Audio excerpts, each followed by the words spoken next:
which when Tringale takes the lead on Sunday afternoon in the middle of the evening at Zozo and then doesn't win, people see that as a fault, and then they're not all that interested the next week. Tringale has been arguably, and I don't even know if I have to argue this, like one of the better fantasy golfers of the year, maybe of the last 2 years. I don't know. Let's find out. I bet you I can find him on here.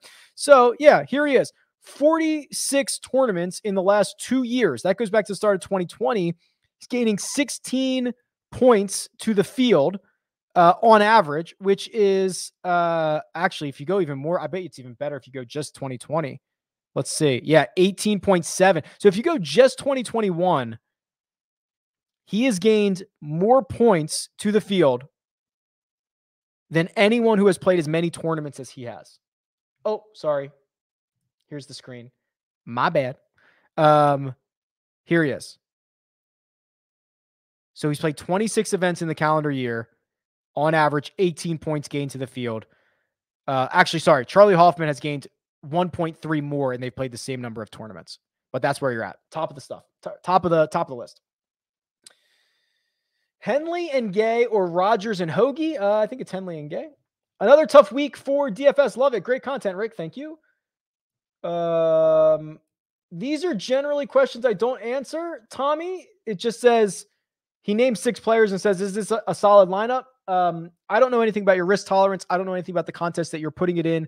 Golf is very, very weird. If it works for you, it works for me. I'm not going to spend your money, and I don't let you spend mine, but good luck.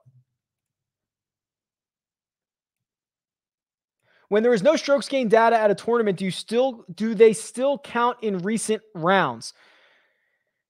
Yes. So whatever is available counts in recent rounds. So, for example, there's always birdie or better, right? There's always strokes gained total, right? That's always being counted because even without the lasers, you can do strokes gained total. So it'll only be like if there's not strokes gained approach, that won't be counted, but the round still would be. But yes, whatever is available for that round is being counted. William says, hey, Rick, thanks for the content. Wondering which 2 players you prefer this week between Henley, Wise, Noren, and Gooch. Probably Wise and Gooch. Safer pick, Ches or Ryder? I'm actually kind of surprised. I think it's Ryder. Because even if he finishes 51st, he might be the 30th highest scoring player. That's my opinion. Rick, do you think this is a good spot to go back to Taylor Pendrith? Interesting. So let's look at Pendrith here. And I think I'm getting close to the end of the questions. So if you have anything, throw them in there. Now would be the time. Or if I missed it, loop it back in. Okay. Let's look at Pendrith because now we're getting more and more rounds on him. Taylor Pendrith. Actually, I want to do the strokes gained by. Let's do it like this. Here we go. So now we've got 46 rounds on him. There we go. And we have most of them coming this year. So this is pretty impressive. He has gained strokes to the field, no matter how small, in every event that he's played since the 2020 US Open on the PGA Tour, the measured rounds, obviously. So that's basically 10 straight. So really good sign there. I'm still concerned about the approach play, which kind of got him into trouble on that where he kind of struggled, didn't make a birdie on Sunday, just never hit it close enough. Very, very impressive off the tee. And I thought he rolled the rock pretty well, at least last week in Bermuda. That's just the eye test. But yeah, I think he's shaping up to be, so I would love to see more data because this is not the path for the modern player, is to lose strokes on approach every single event, but he does everything else pretty well. And we'll get more and more data on him. I'm getting more optimistic. Any first round leader leans? I like Grillo's ability to pop on this course. Yeah, sure. So, I mean, if you want to do, round by round stuff, we can do that as well. So we can go first round. Let's open up the strength of field back up. Pendrith has actually been pretty good in first rounds. Justin Rose is in this field. Justin Rose lost 6 strokes in the opening round at Summit Club. And he's still at the top of this list. Kuchar, Sergio. I mean, Sergio wouldn't be bad, right? A guy who's going to ball strike the heck out of it. Generally plays well in the opening round. Has been putting better. I wouldn't mind Sergio. I don't know what his number is. Keegan's always up here. Sergio's pretty interesting. Why does the PGA Tour not take Shot Tracker on the road? I don't know, David. You're asking you are preaching to the choir, my friend. I have no idea. I mean, I imagine it's expensive, right? They're huge. They are. If you've ever seen it, there are these towers with cameras that you have to, erect all over the golf course. You then also have to teach volunteers how to do the technology. There might be language barriers when we go to some of these places. I don't know. I don't know. But you're just preaching to the choir. A Ryan Palmer question. Ryan Palmer has not been good recently. Let's look. So why do I like Ryan Palmer is the question from Kyle. And again, I might just shrug my shoulders. I really have no idea. Let's see. 44th at Zozo, has lost on approach in 3 straight, has lost with the putter in 3 straight, hasn't played particularly well since the Zurich. That was a team event. That seemed to be an inflection point for him because before that, he had gained consistently off the tee, consistently with the putter. You're getting a lot of good results there, and then he just lost it. The putter's been so horrible. Yeah, I mean, I'm not sure what there is to be excited about here. Does he have Mayakoba history? Let's look. Let's go. We can actually go to full history too. Click here for full history. Ryan Palmer. How much is he? Here he is. Oh, he's pretty cheap. 6,900. He's played here once. A 60th like 8 years ago. That's hard to get excited for. Do you have a Carlos Ortiz injury update? No, and I doubt that we will. Safer pick, Horschel or Hatton? Probably Horschel. He's been pretty darn good, right? He's been pretty darn good. Has a good history here. Hatton I like because he's not safe. He's T2 or 67th, something like that. Mito or Henley? Still probably Mito, right? I mean, Henley's fine, but come on.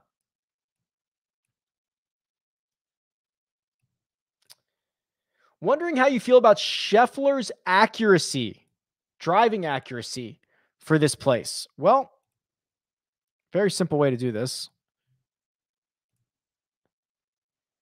Let's just do, I don't know how many rounds we're going to have to do here, but last 24 rounds, fairways, stop me when you see Scotty Scheffler's name. I'm scrolling. Found it. 58%. That is below average. That's near the bottom, actually. Along with Taylor Pendrith and my guy, Sam Ryder. Yeah, I guess I'd be worried about it a little bit. He does everything else really well, though. Even though he missed a lot of fairways, he hits a ton of greens, which is why you see strokes gain approach being his best attribute here. And what I kind of do like, this is a weird little course. I like these guys that play who gain across, in all 4 categories. That's a really safe thing. So Scotty Scheffler's probably not going to burn you even if he misses fairways. So I wouldn't be too concerned about it. Maybe just use it to break ties. Hey, Rick, best of luck this week. Thoughts on Johnny Vegas? Sure, let's see. And the way he can get his irons going is the rest of that question from Andrew. Oh, man, he sure can he? Yeah, wow, he's been really good. I mean, he's always had the driver, right? He's always had this. He's always had the off the tee game. But look at this approach play. So he has gained 1, 2, 3, 4, 5, 6, 7, 8 out of 9.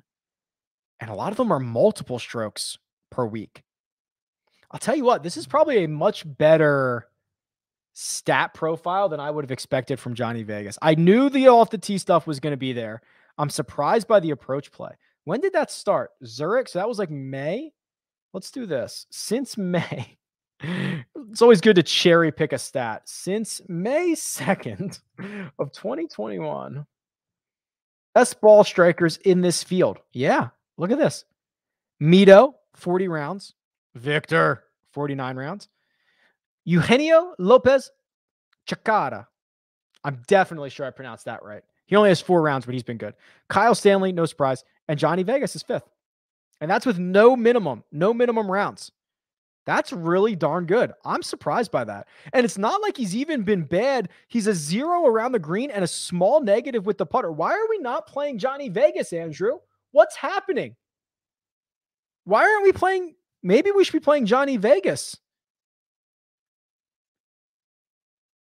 Am I missing something? That's pretty darn good, guys. Good call. How do you size your bets in the outright market? Do you have the same amount on each player, or do you calibrate the size to your confidence? To my confidence, no. So I actually have a video that I will, I was going to say I'll link here, but I don't think I can do that in a live thing.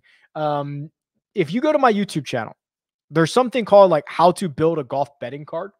I made a video about this. Maybe I'll redo it this offseason, where the bets are, it's on the homepage, rickrungood.com. Maybe I can find it here. Where basically, hold on. Here it is. Here's the homepage, down here, how to build a golf betting card. Go to that. Basically it will be how much I'm willing to spend in a given week, how much I want to win if I want to get an outright correct. And then based on those two things and the player's odds, my bet is chosen for me. So just very simple example. If I want to win $1,000 every time that I win an outright, and I'm willing to spend $100 a week, if a golfer is 10-1, I have to bet $100 on that golfer. Now I cannot bet any other golfer. But if a golfer is 20-1, I will bet $50. So now my unit, my bet size is being dictated by my risk tolerances and the odds. And then it helps you make decisions that way. Can I get an invite, says Dan the man, when you host the inaugural Viktor Hovland poker tournament the next time the tour is in Vegas? Sure. Yes. The next time the tour is in Vegas, and the next time that we hold an inaugural Viktor Hovland poker tournament, you're all invited. That'd be cool.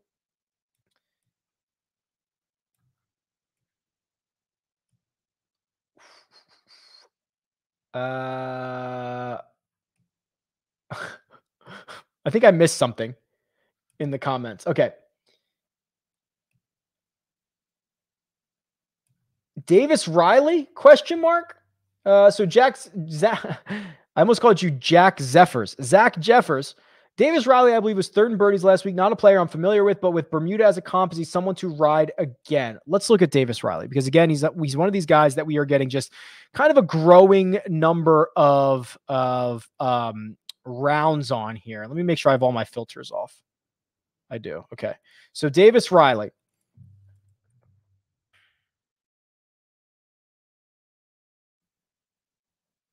We don't know how he played at the Bermuda, but we can kind of make an assumption because he's generally a decent ball striker.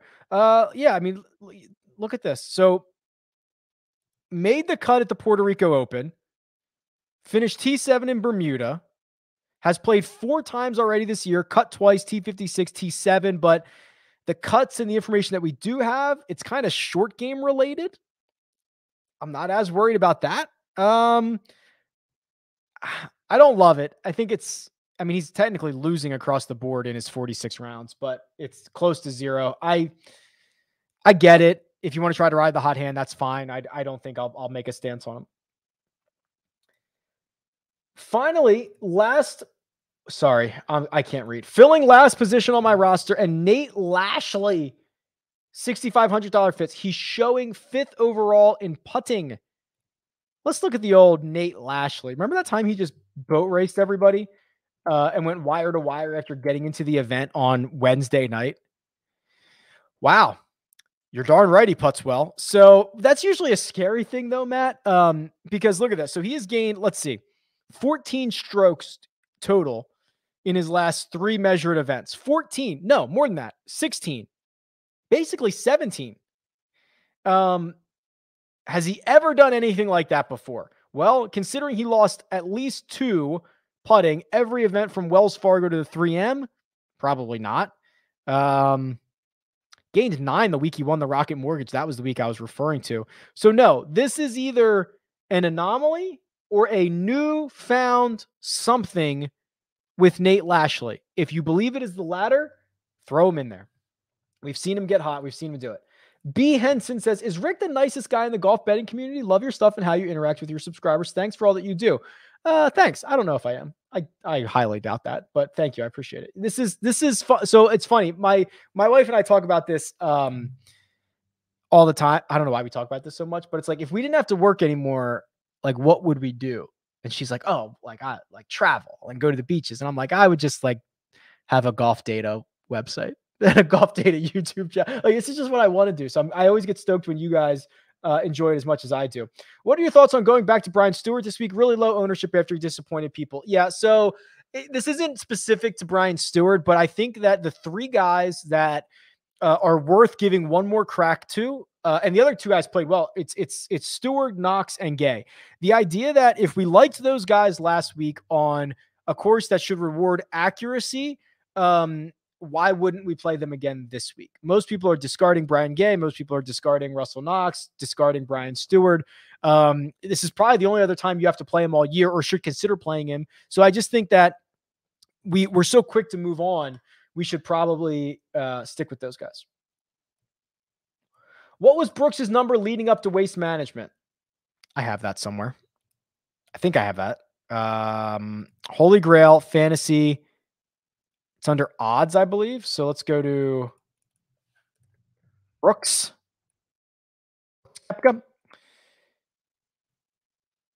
Oh, I have it starting the next week. I want to say it was like 25 or 30 to 1. Because he had missed these 3 straight cuts at Farmers Insurance, American Express, and Mayakoba. Then he wins out of the blue. Then his odds go to 25. So he was probably 35. He might have been 40, actually. I feel like I remember a 40.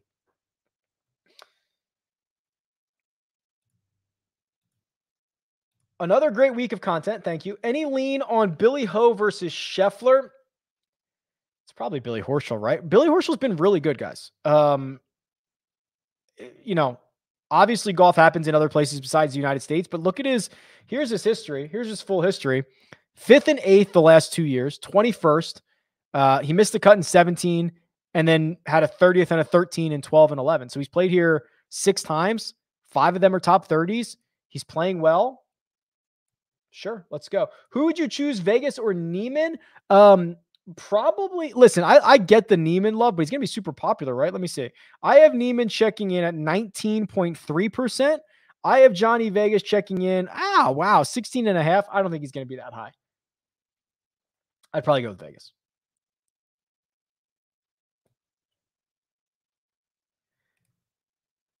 Will says, how do you distribute your ownership percentages each week? Is there a player pool size versus number of weekly entries to target? This is personal preference. I keep a very, very tight core, meaning I play just a few guys in a lot of lineups. And then if that core hits, I'm going to be rich. And if it doesn't, I'm going to whiff on everything. Some people don't want to do that. So this is unfortunately personal preference, one that I can't answer. Rick, Vegas has been chalk every tournament he's played for the last 6 months. Is that true? Maybe. Really? Let's find out. I played him a while. I was playing him for a while. Yeah, he has been. 34%, 16%, 16, 11. That's not too chalky. 16, 18. Apparently, he has flown under the radar to me. Did I miss the weekly model question? I don't know if I ran like a weird new model. I ran, let's see. I ran this one, 50% accuracy, 50% birdie or better, because someone asked about it. If I had to rerun it right now, and again, I might just run the same thing I ran on Monday. I don't remember what it was. But I would go with, I would probably, I'm like 30 on accuracy, 30 on birdie or better, 10 on distance, which gives me a modified off the tee, and then 25-ish on approach. How much does that leave me? It leaves me with 5. All right, I'll just do 30 on approach then. My top golfers are, oh boy. Oh boy. Russell Henley, Victor Hovland, Hudson Swafford, Joel Damon, Aaron Wise, Mito Pereira, Kevin Streelman, Abraham Answer, Taylor Gooch, Henrik Norlander. I'm okay with that. Can we look at Hudson Swafford? He's less than 1% projected ownership, and I think he's shown up in every single model that I've run. Oh, yeah, because every single model that I run does not include around the green or putting. Look at these. He's lost around the green every event dating back to the Travelers. 1, 2, 3, 4, 5, 6, 7, 8, 9, 10 in a row. The putter's iffy. He actually can get hot with the putter, but the ball striking is generally pretty good, or at least back to Wyndham it's been. Yeah, so no wonder all of my models like are basically last 6 tournaments ball striking. Disregard the things that he does poorly. No wonder he continues to show up. Okay, it might be lunchtime. Here's what I'm gonna do. So if anything pops up in the next, let me do my little announcements here. But if a good question pops up, I'll answer it. So a couple of things to note. If you like what you see, hit the like button for me. Thank you very much. Make sure you're subscribed. Get a membership to rickrungood.com. I love it. You're going to love it. Everything's great. And constantly getting better. There is another live chat tonight, 8:15 p.m. Eastern time. Rick Run Good YouTube channel. That is the Jock Market Power Hour. Additionally, there is a Friday live chat. That's what time is that going to be at? This is the Cut Sweat show, which we'll just have some fun. So it's going to be at 4 p.m. Eastern time. So that is 4 p.m. Eastern. Yeah, that's right. 4 p.m. Eastern time. That's the Cut Sweat show. We'll look at your 6 of 6 rates, your 5 of 5, 5 of 6 rates. We'll look at your weekend bets to make. It'll be a fun time. What else do I have? Dan says, hey, Rick, do you still use a weekly cascading core like in your video, or do you use the model to create your lineups? A little bit of both. When I play 20 max, I generally do the core cascading method. When I just kind of make like single entry or whatever, I usually just use the model. So a little bit of both. Oh, also, we are rapidly heading towards the end of the season. However, there's probably going to be a DraftKings event for Hero World Challenge. But there might be like a couple of weeks where there is not an event, although maybe the European Tour will.